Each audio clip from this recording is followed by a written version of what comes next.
Okay, hustlers. So I've heard some bad news about selling on Amazon. There are 5 things that I'm hearing that are just bad.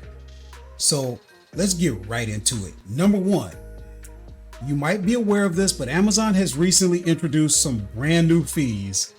In addition to the ones that we already have, as if we didn't have enough, now we've got placement fees and we also have low inventory fees. So it just seems as though Amazon is going to fee us to death. Number two, I'm hearing that the Amazon platform is just being flooded with Chinese sellers. And as you know, it's very tough to compete with their rock bottom prices. Number three, Amazon has very liberal return policies, so much so that they almost encourage customers to return things frivolously on your dime. That's right, you're going to pay to have those products returned to you, oftentimes in non-sellable conditions. Like you cannot resell it in the condition that you get it back in. Okay, and it's to the point I'm hearing you might have Amazon sellers having as much as 35% of the products that they're selling being returned, and they're not even talking about it when they show their screenshots and things like that. Number four, you've got other sites outside of the Amazon platform. You got other sites popping up like Temu and Shein, and they're essentially stealing a lot of Amazon's customer base with their cheap prices. Okay, and then finally, it just appears as if Amazon is just getting harder and harder as far as a place that you can be successful.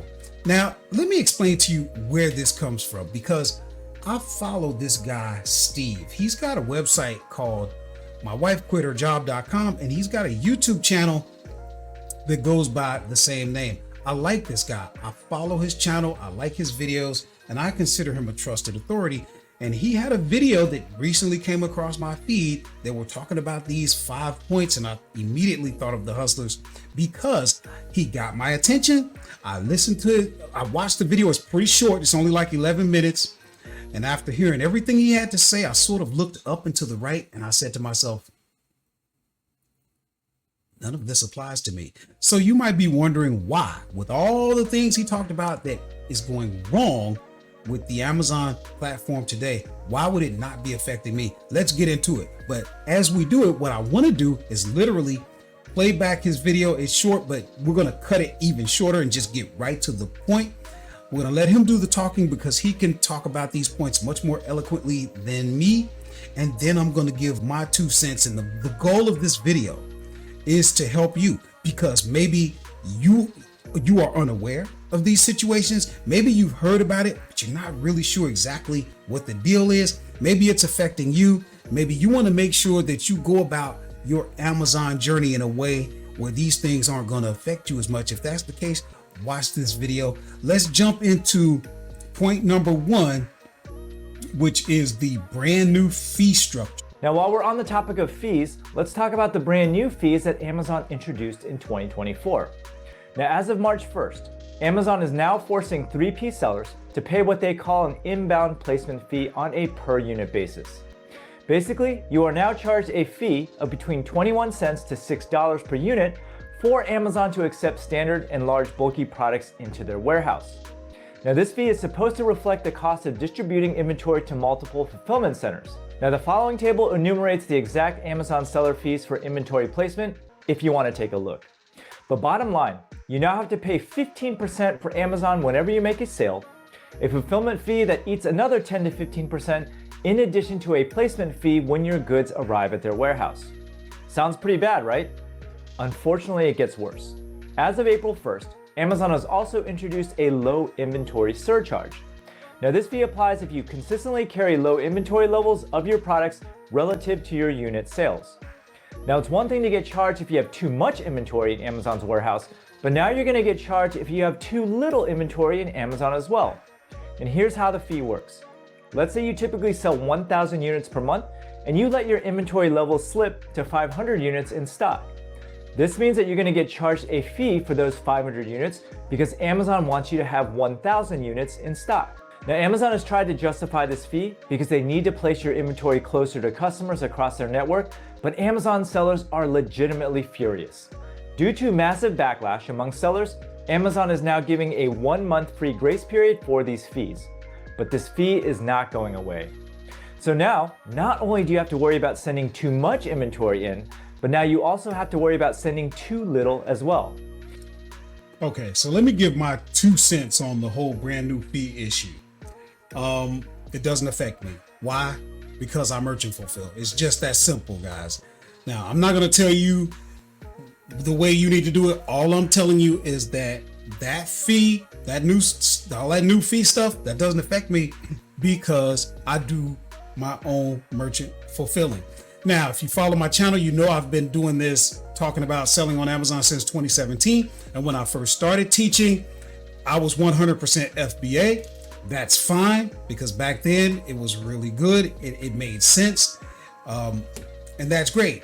But just so you guys know, I have been doing merchant fulfill for some time now. I got away from FBA quite some time ago, well before this happened. I had no way of anticipating this. I got away from FBA because of 2 things. Number 1, control. When you FBA, you have no control of over your inventory from the time you hand it over to the carrier. You don't know when it's going to get there. You don't know if it's going to be damaged. You don't know if it's going to be lost. Then you don't have any control of how quickly Amazon inventories it, gets it into the system and available for sale. You're losing time with that. Now, for some people, the trade-off is okay because they would rather deal with that than to have to do the work. I happen to be a person that embraces work. Maybe you don't, but I'm just telling you, you have to weigh it out. And it's very nice not having to deal with being nickeled and dimed on more and more fees. The second reason that I got away from FBA a long time ago is, and maybe it was just me, but it just seemed like when they had my inventory, they had me. And every time, I've got videos, guys. We've got over 450 videos. I've got videos where we laugh about how many items were stranded that were at the warehouse, still collecting inventory storage fees, still collecting them fees, but yet Amazon decided, oh, your price is too high. Oh, we're not sure about this. We're not sure about that. Let's strand it. Let's make it inactive. Let's do this. Let's do that. But let's not stop the fees coming. Let's not stop charging you. Oh, you want it back? Yeah, we'll send it back on your dime. I mean, I just got tired of playing it. Those were the reasons. Now let's get into his second point, which is a good one. Chinese sellers. Then there's the issue of Chinese sellers dominating the platform. Now, according to Marketplace Pulse, China-based sellers represent nearly 50% of the top sellers on Amazon in the United States, a cohort that likely drives almost half of the third-party gross market value. Now, the presence of Chinese sellers on Amazon has been growing steadily since the start of tracking in 2016. Check out this graph courtesy of Marketplace Pulse. But here's the kicker. Have you ever looked on Amazon before and wondered how some of these Amazon sellers can possibly be making any profit? Well, let's take this item here, since I personally sell handkerchiefs online. This product is only $7.99 and the fees are estimated to be $3.06. Let's say the product costs them about $4 for 6 pieces, which is approximately what our cost would be. That is a profit of only 83 cents. I also went and checked their account, and they are currently paying for Amazon advertising. And at an 83-cent profit per sale, their conversion rate pretty much has to be 100% for them to just break even. So how can these Chinese sellers possibly make any profit? The secret is that the Chinese government may be offering tax rebates and exemptions on certain products destined for export. So basically, these government subsidies and export credits effectively lower their costs by an additional 5 to 10%. Not only that, but they're the factory, so they're going to get lower pricing than you in the first place. You add the lower costs and these subsidies together, and basically, Chinese sellers can squeak by with the tiniest of profits while squeezing you out of the transaction entirely. Because branding is pretty much non-existent on Amazon, Amazon shoppers tend to shop mostly based on price. Now technically, these subsidies are anti-competitive behavior, and perhaps the WTO may crack down on this practice someday, but right now, it's happening all over Amazon. So let me give my 2 cents on the Chinese seller issue. it doesn't affect me. And the reason why is because I sell 100% in the grocery and gourmet category, and I encourage you guys to do the same. At some point, if you're going to be in business for any length of time, you may need to pivot. It's okay. And you don't have to pivot 100% into grocery like me. You might just pivot a little bit enough to add that into your mix so that you have that diversification that's only going to help you guys. I believe in this so much that myself, the lovely Miss Karen, my sidekick, and my producer Jim, we put together long time ago. You can find it. We'll put the link in the description. But we put together the snack food symposium. Not only did I go into grocery and gourmet, I further niched down into snack food. I like it. But the point is this, guys, here we go again. Pivoted into food a long time ago. Okay. It had nothing to do with Chinese sellers and this, that, and the third. I like food because it's a non-negotiable. Humans have to have it. You have to eat to live. And when you couple that with the fact that humans love doing what you tell them that they cannot do, you got them. They gotta eat, and they want to eat what you tell them they can't eat. So if you tell them they can't eat junk, guess what they want more of? More junk. Guess what? Manufacturers are engineering foods to be addictive. It's junk, right? So, check that out. It's absolutely free. It'll help you and put you on the right path to getting those profits and not having to worry about Chinese sellers. Okay, let's move on to the next point, which is returns.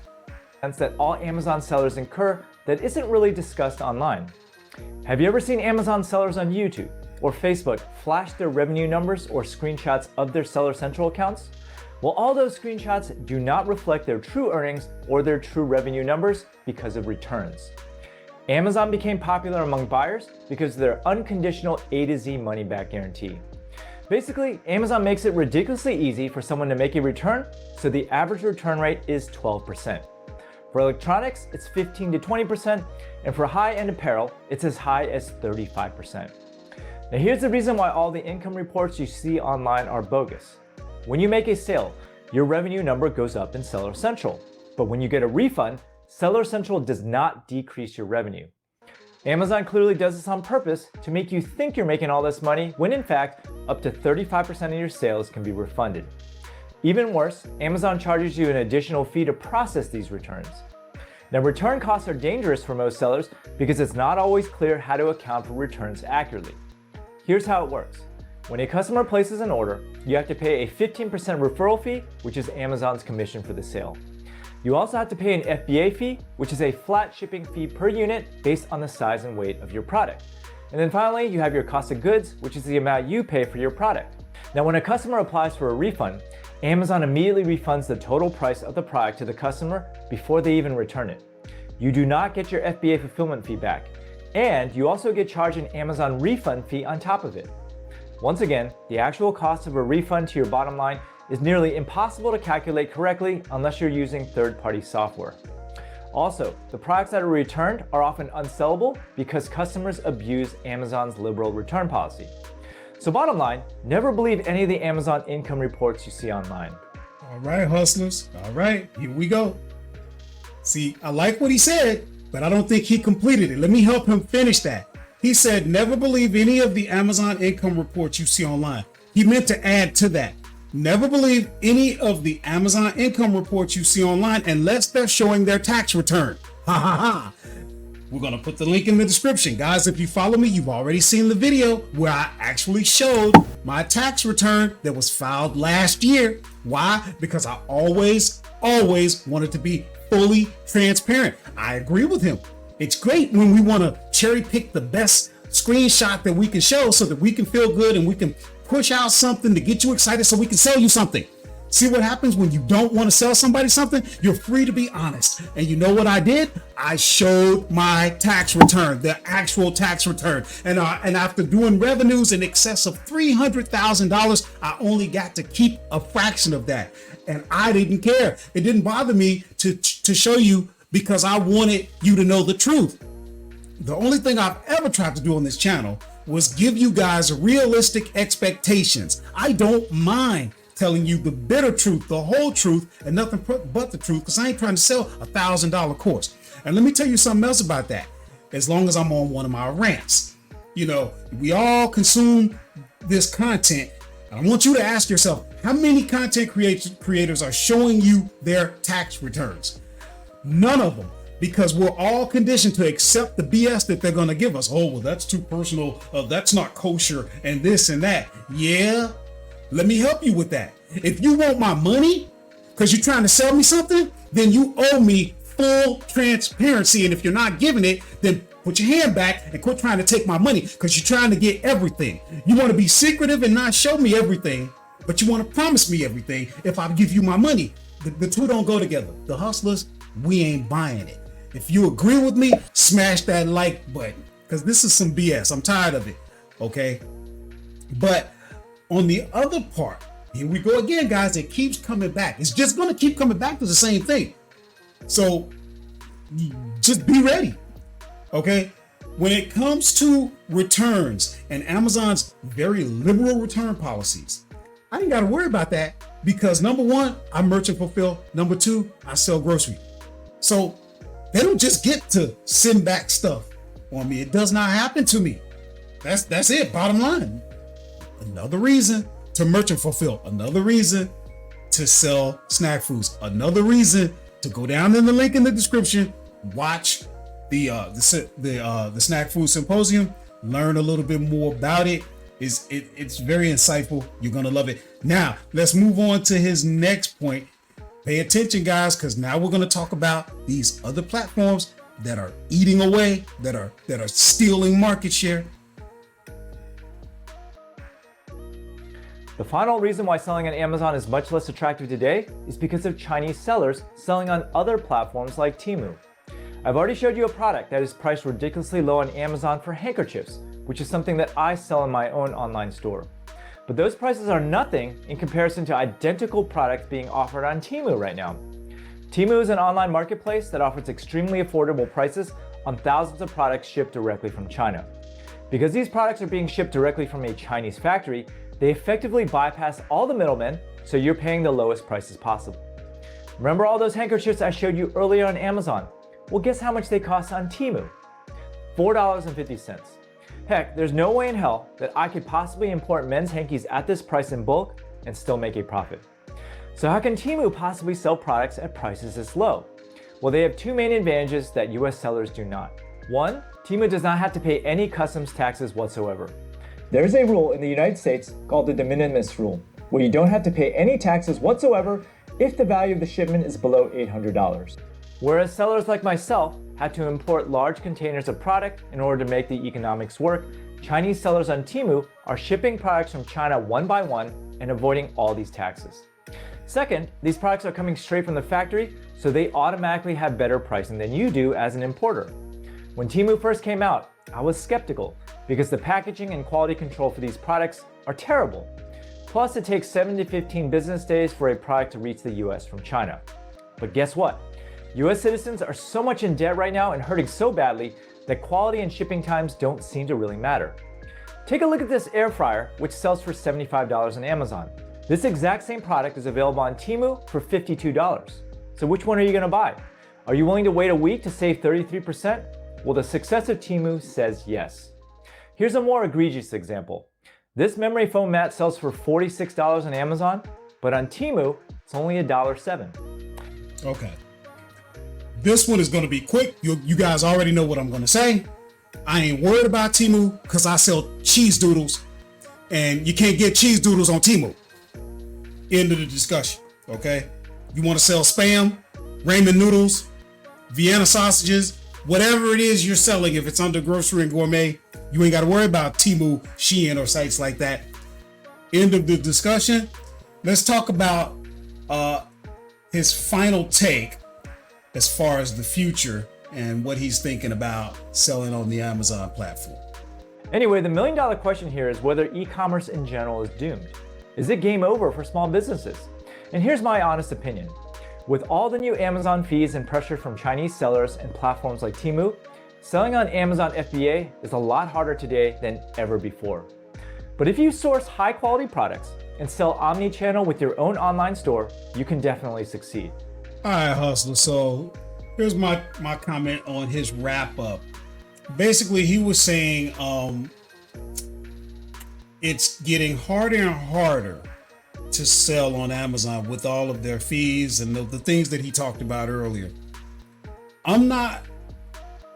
Again, he's talking specifically FBA, so I'm not going to say whether or not it's getting harder and harder because I don't sell FBA. I can tell you this, it's not getting harder and harder merchant fulfill, but you got to do the work, right? So that's going to be your choice. I encourage it, but then you got to understand I'm biased and I'm not trying to sell you anything, so I can be honest. I embrace work, guys. They don't call me La Machine for nothing. I get up, I go to work. That includes overtime. Then I come home and work before I go to sleep so I can get up and work before I go to work. So that's different. This is what I love. It may not be what you love. Then you're just going to have to deal with, what comes when it comes to FBA. But if you're willing to roll up your sleeves and do the work, guys, I'm not having any problems like that. Another thing he said that I do agree with, though, is being omni-channel. Guys, I don't just sell on Amazon. I also sell on Walmart, and I got my own website. I encourage you to do the same. You cannot put your eggs in one basket because you never know what could happen down the pike. You guys know I've been kicked off of Amazon before, and so, anything could happen. So, and I always believe in diversification. So again, guys, I encourage you to watch his video yourself. It's very short. I hope you found it insightful. He explained very thoroughly and very, very completely what's going on so that we could have a complete understanding of, some of the changes and things like that. I hope you got some value out of that. If you made it this far, you've got to be serious about, selling on Amazon. So I invite you, if you have any questions, if there's anything that myself or the lovely Miss Karen can do to help you, we're here for that. Text the words Working Class Hustler to the number on your screen. You will get me, not a robot, not AI. I will actually respond and we can get some dialogue going. If there's anything I can do to help, I will. I can't guarantee that, but it's absolutely free. So it's the least we can do, and it's why we do this. So take advantage of all the links in the description. Love you all, guys, and I'll see you in the next video.